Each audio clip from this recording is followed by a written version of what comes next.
Recognizing the wolves. Verse 20 says, wherefore by their fruits ye shall know them. Let's look at the word know.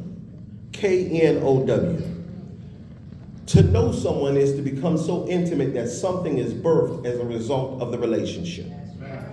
To know someone in the Bible means to become so intimate that something is birthed as a result of the relationship. I know that it says that Adam knew Eve and they conceived a child. But it couldn't be just that, because in Jeremiah, God told him, before you was even in your mother's womb, I knew you. So it has to be more than that. That means we were friends. That means I got to know you. I told you what I was going to do with you before I even sent you there. Y'all understand when you think about deja vu? Deja vu is a conversation you had with God before you even got here. You ever look at a baby and they really don't talk very much? And if they could talk, that would blow your mind, because they still are remembering what took place.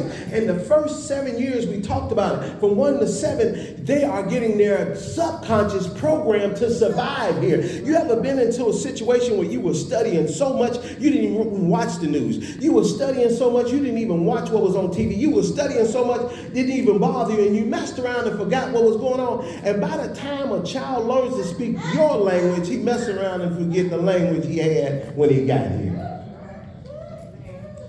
But the Holy Ghost, which you'll find in John 14:26, will bring all things back to your remembrance, that which I have told you. If you had never heard from God and talked to God, how would you know about heaven in the first place? God had to have talked to you and told you something. God had to have spent time with you before. And that's why when you get closer and closer to God, you start remembering how good God is. If you ever had a situation where you've ever been saved and you backslid, when you get to a bad place, you start to remember, well, God didn't treat me like this, and God didn't move me like this, and God didn't talk to me like this, and God didn't let me go hungry like this, and God ain't never abused me like this, and God never done me like this. I think I need to get back to God.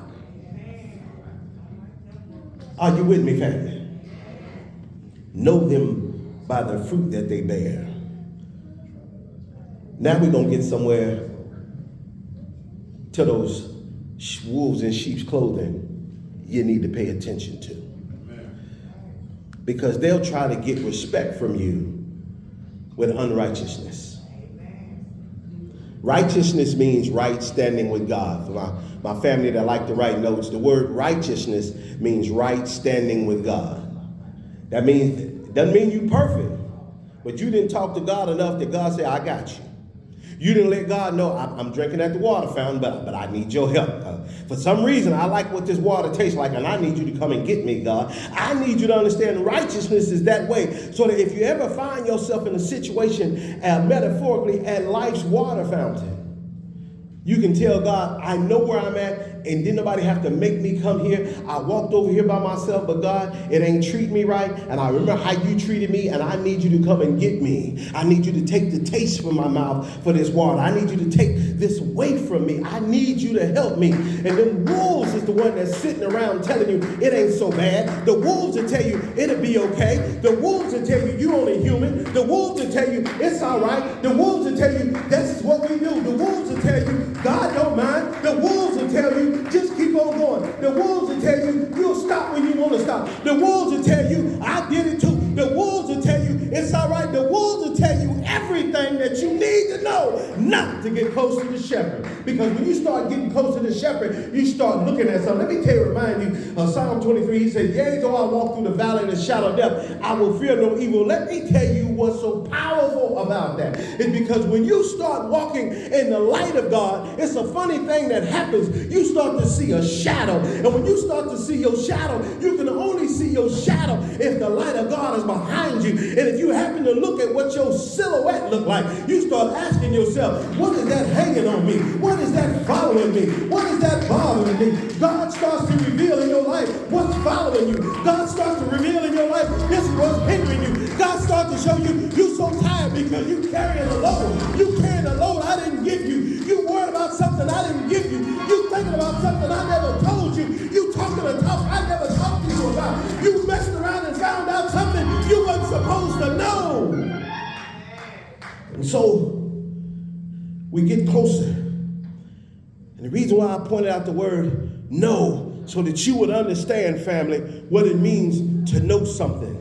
Because it's a whole lot of people in church. I ain't talking about the world. It's a whole lot of people in church going to hell straight through church.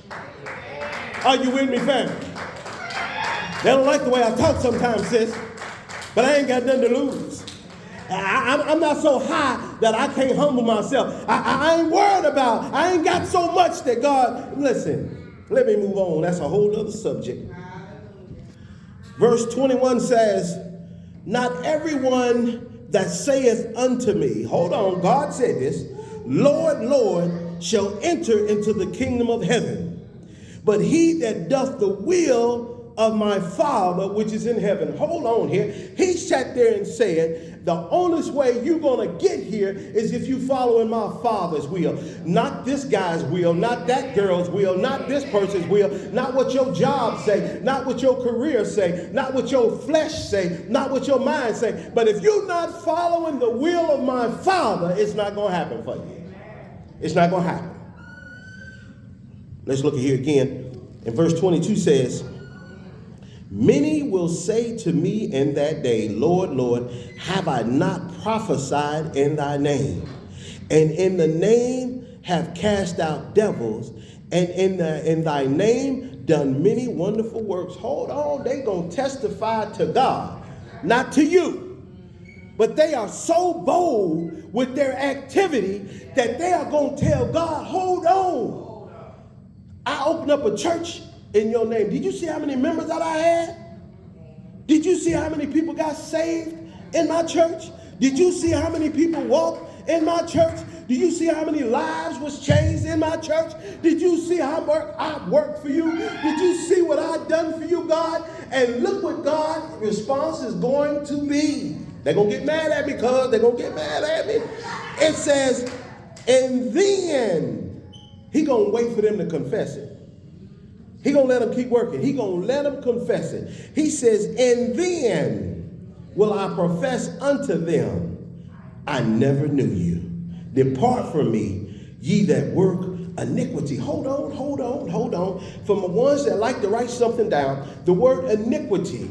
Let me say it like this for those who feel like God didn't take the time to spend time with me. In the original language, there are 12,000 words. And in our new language, it turns down to 6,000 words. And so sometimes we see words that mean the same thing, they spelt the same way, but it's predicated on the context that you find them, that you're able to use the definition. Yeah. The word iniquity means lawlessness, lovelessness, and out of order. The word iniquity, I don't care where you find it, is going to mean one of the three things: lawlessness, lovelessness, or out of order. So when God said that he's going to look at them and say, I never knew you, which is to say we never had a relationship. I didn't call you to preach. You got up and went and preached on your own. You sit there and say, but I laid hands. I never told you to touch one of my kids, but you did it anyway. In other words, how is it, God, that this person can have the biggest church in the world and you didn't call them? How is it, God, that somebody can lay hands and they get healed? How is it, God, that they can speak a word and it come to pass? How is it, God, that they did everything in your name and it manifests? God said, didn't you understand how powerful my name was? That means